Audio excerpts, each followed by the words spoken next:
Good morning, everybody, and welcome back to the Journal Club. We're delighted to have you on board this morning. We're going to kickstart very shortly in a couple of minutes. We're just waiting for Professor Stefanini to arrive, and then we'll get started. In the meantime, please feel free to share your selection on the poll. Some quite interesting results coming our way, and I think could be an interesting stimulus for discussion later on with Professor Stefanini. So we'll get started in 1 or 2 minutes. And looking forward to it. So I'll just end the poll and then we can start the discussion. So the question was, which of the following comorbidities would change your stent choice during PCI? And the overwhelming majority, perhaps related to this Journal Club presentation or in general, have chosen diabetes. So Angelo, I think that's a perfect introduction. Wonderful. Great. So if you can start and let's go. Okay, so thank you to all you for this kind invitation, and I'm really pleased to present today the result of the sugar trial. That was a randomized trial that compared Amphilimus versus zotarolimus-eluting stent in patients with diabetes. Okay, so as you already know, diabetes is a world pandemic, and it's very important to understand the global burden of diabetes, because of 30% of patients with coronary artery disease have diabetes, and patients undergoing coronary revascularization, in particular percutaneous revascularization, have poor outcome when diabetes is present.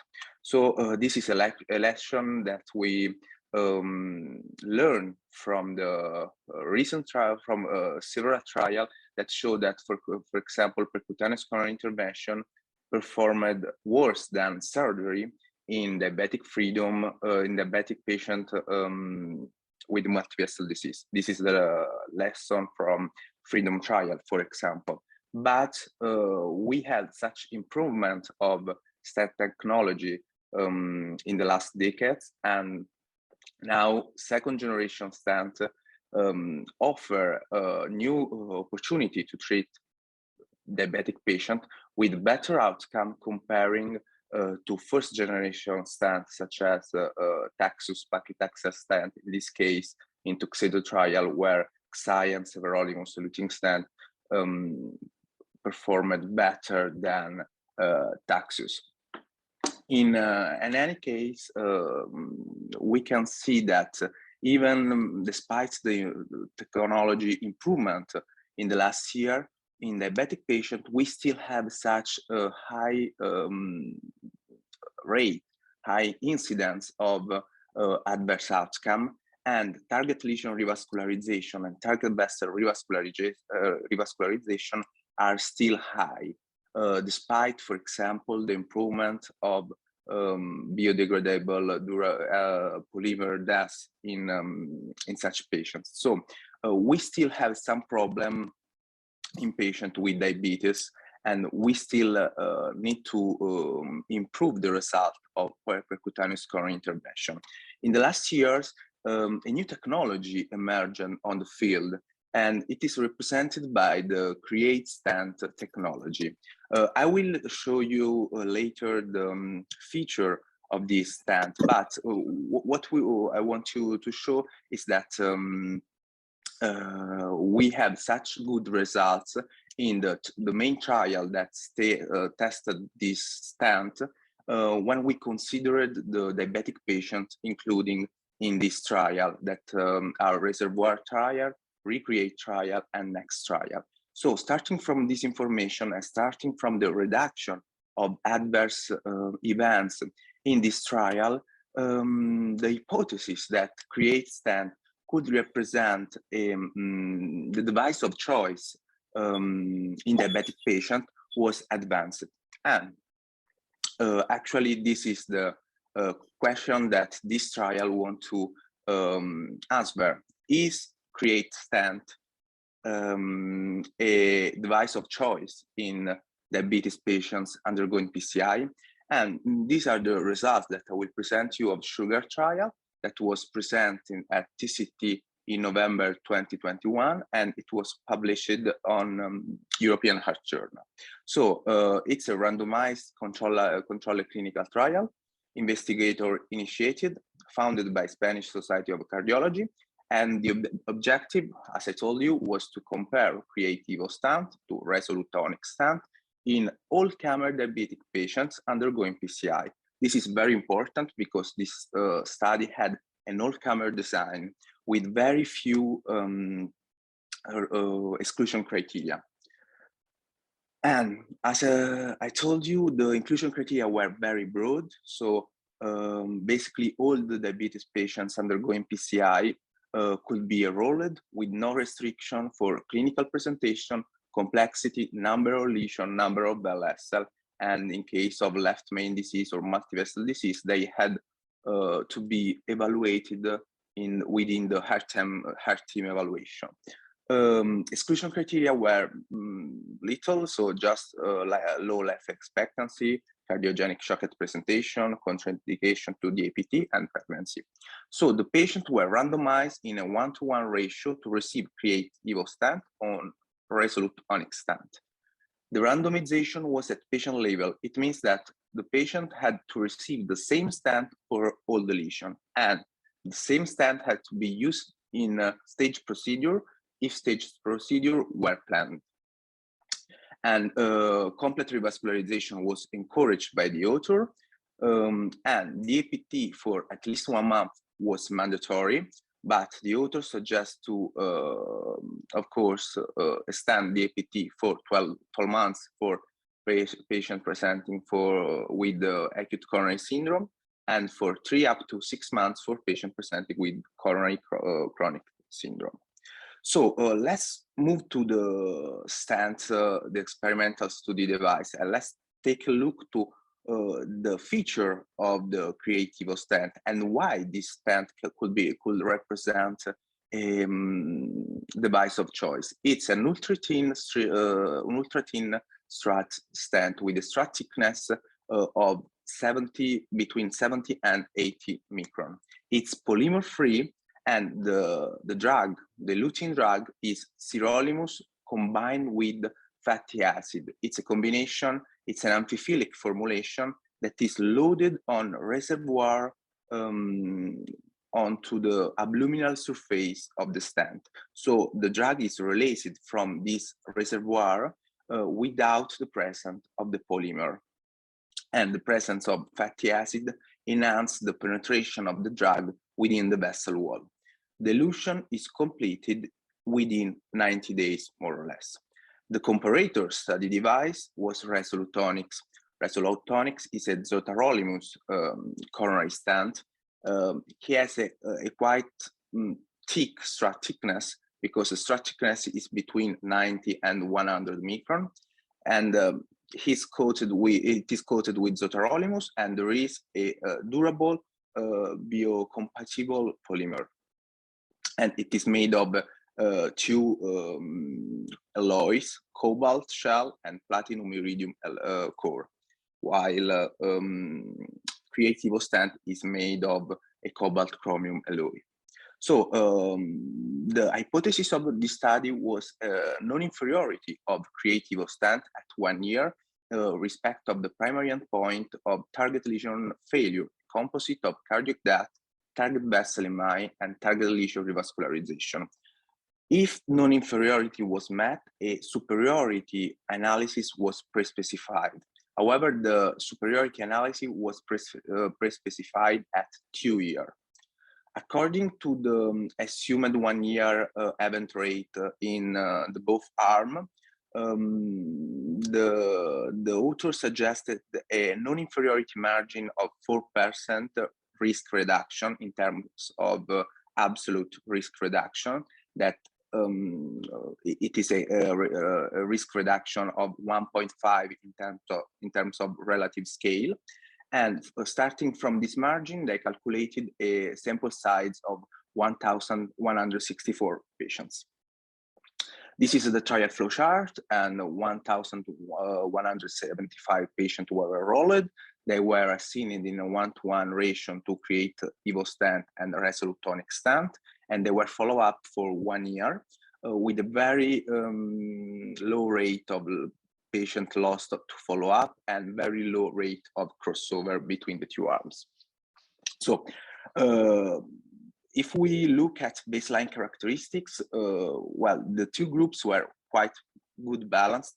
What I want to comment with you is that it's quite a young population, 67, 68 years old.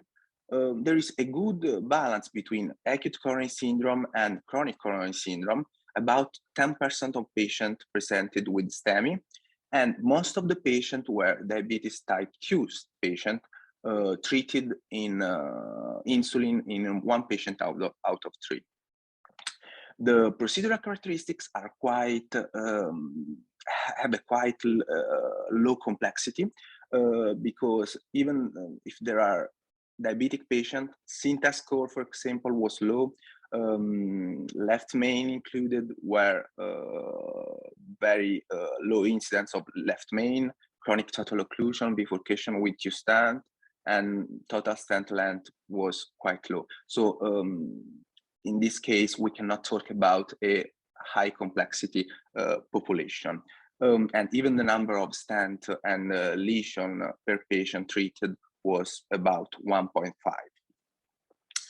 No big difference about medication and metabolic characteristics between the two patients.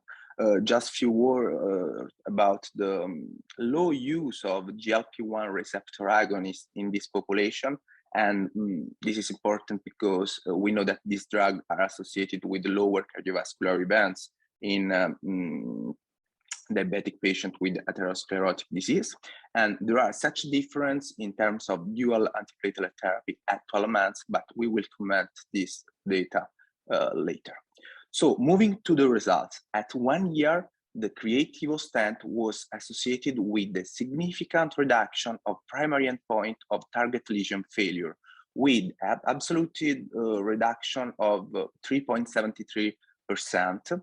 That is on a relative risk scale, a reduction of 35%.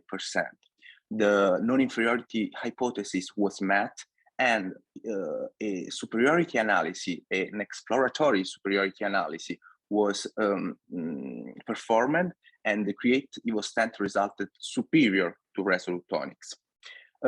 Actually, the reduction of target lesion failure was mainly driven by target lesion revascularization. However, there is not a reduction, a significant reduction, but the trend is quite significant. And the event, the two curves start to diverge at 8 months.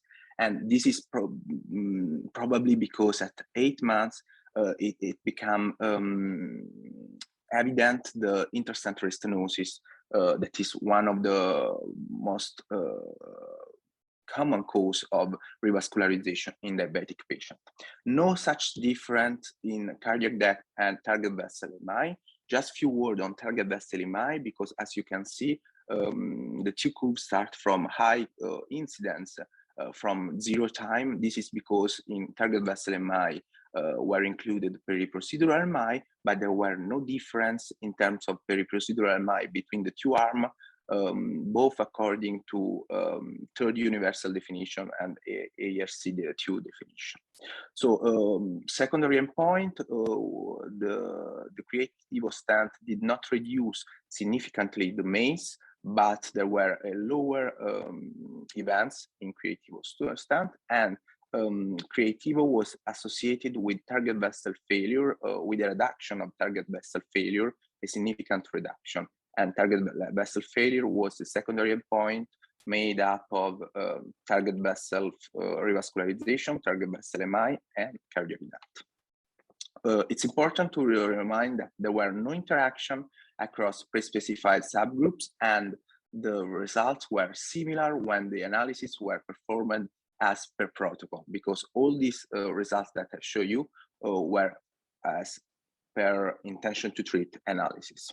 So moving to the discussion, this is the main finding. Creativo stent resulted in a significant reduction of primary endpoint of target lesion failure at 1 year in diabetic patients undergoing PCI. But let's discuss about what is the mechanistic mechanistic explanation of this reduction. Well, as I told you, creative stent has some unique feature that can explain such good results in diabetes. On the drug, it's an Amphilimus formulation. So sirolimus is bound to fatty acid. This works like a Trojan horse-like effect. It means that the combination of sirolimus with fatty acid can enhance the penetration of the drug within the vessel wall. And this is very important because it is known that diabetic patient and diabetic smooth cell suffer from an intrinsic resistance to anti-proliferative drug. So these are studies from in vitro model, but it is known that it is needed to reach 9-10 times higher concentration of mTOR inhibitor in diabetic cell to obtain the same anti-proliferative effect than in non-diabetic patients. So in one hand, there is the need to overcome this problem, and the option to overcome this problem is because of the Amphilimus formulation, because diabetic cell have an increased uptake of fatty acids, and there is a switch of metabolism towards oxidation of fatty acids. So if we the combination of sirolimus with fatty acid can enhance the penetration of the drug within the diabetic cell. And on the other hand, the difference in strut thickness, of course, can explain such a good result, because thinner strut stent, it is well known that are associated with lower events in terms of angiographic restenosis, clinical restenosis, but even thrombogeneity is lower with thin stent. And in this case, creative stent was an ultra thin strut thickness stent. Another word about the difference in dual antiplatelet therapy. As I told you, there was a significant difference at 12 months in terms of DAPT. And this, in this case, Resolute Tonics group had a higher amount of patients on DAPT at 12 months. This was not because of, for example, inclusion of more ACS patient, but because probably in Resolute Tonics group, there was a higher revascularization rate, higher rate of target vessel and target lesion revascularization. So the author advanced the hypothesis that the creative stent, because it is associated to a lower rate of revascularization, can be considered safer for patients also in terms of exposure to dual antiplatelet therapy and of course to bleeding risk. And this can be interesting, this data, for high bleeding risk patients. However, if we look at major bleeding events, there are not such big difference between the two groups, but these data are self-reported, they are not adjudicated. So moving to limitation, however, despite the broad inclusion criteria in this study, as I told you, STEMI, CTO, left main, atherectomy, they were all included in this study population. However, the population as all had a low anatomical and procedural complexity. This is because maybe the exclusion of more severe patients with low life expectancy, and maybe also because multivessel disease and left main disease had to be evaluated by heart team. So it's possible that this patient underwent surgery. However, despite the broad inclusion criteria, the study population has a low complexity. Another limitation is that the open label design. However, the study had a blinded assessment and adjudication of clinical events, and the author chose a relative high margin for non-inferiority. 4% on of absolute risk difference and 1.5 on a relative risk scale. However, these margin were in line with previous non-inferiority trial comparing second generation stent. And as I told you, the study was powered for non-inferiority analysis at 1 year. It was not powered for superiority analysis at 1 year, and the superiority analysis was pre-specified at 2 years. So the superiority analysis that the authors performed at 1 year can be considered only exploratory. So moving to the conclusion, I can share with you this slide that summarizes the result of the trial. Sugar trial had a very is a very broad population with diabetes patients undergoing PCI, and in this trial, creative stent resulted non-inferior to Resolute tonic stent in terms of target lesion failure at 1 year. And this non-inferiority, this good result of creative stent can be explained in the light of the creative stent feature, thinner strut thickness, Amphilimus formulation, and the presence of abluminal reservoir with the absence of polymer. But we need more data, longer follow-up, and further study in more complex clinical and anatomical scenarios to define if creative stent may represent the device of choice in diabetic patients. So I thank you all for the attention, and I will leave the stage to Arif and to Professor Stefanini for the comments. Great, Angelo. Thank you very much. Brilliant presentation. Really, really interesting. I particularly enjoyed the Trojan horse analogy that you presented. Professor Stefanini, thank you again for joining us. Can I please invite you to share your comments and your opinion about this paper, but also this field? Yep. So, Angelo, you did a great job in summarizing this study and the findings.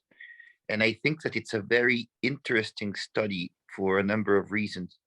First of all, because in a field like PCI and devices applied to PCI, we can kind of have the perception that it's almost impossible to improve outcomes.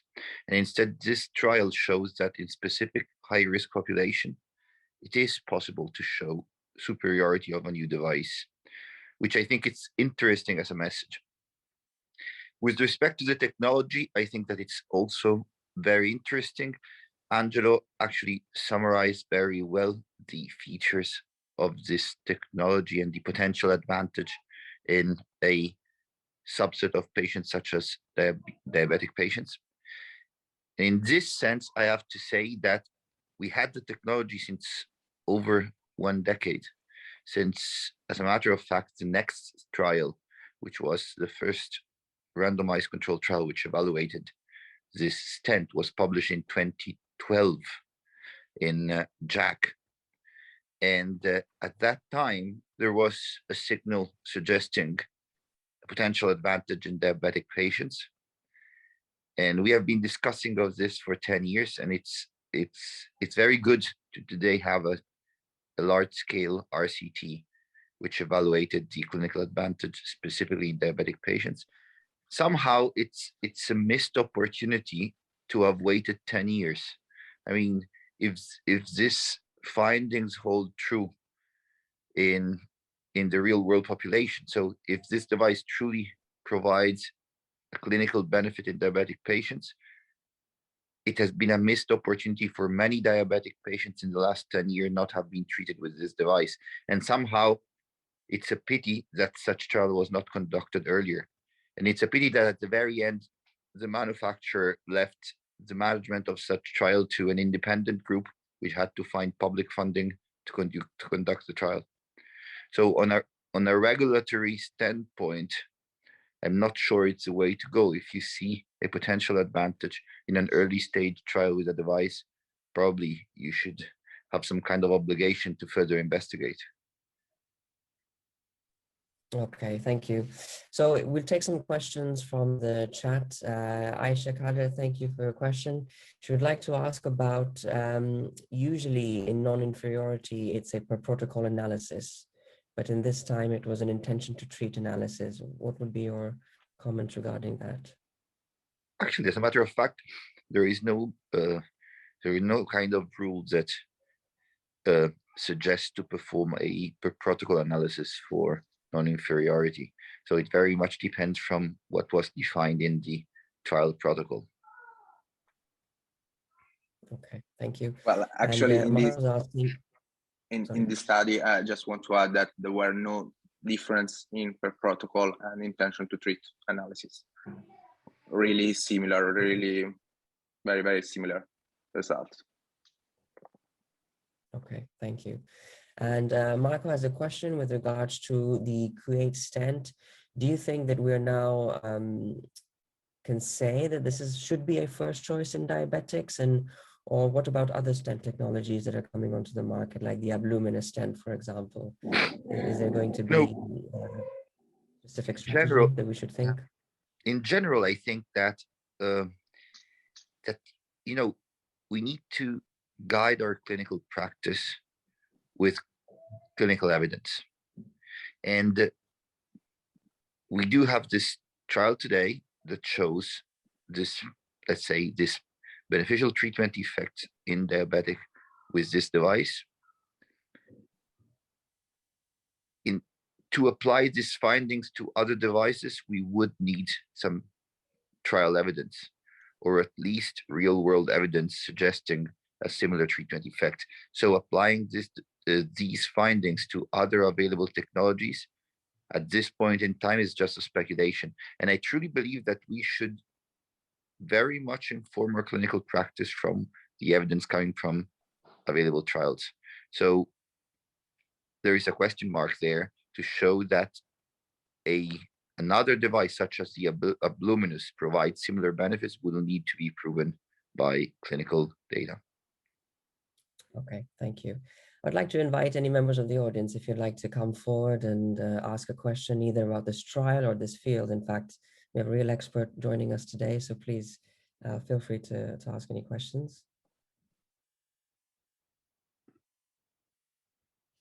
If not, then Prof, I'd like to ask you, we're clearly going into a field now where it's not just a case of put the patient on the table, put a stent and give them 12 months of antiplatelet therapy.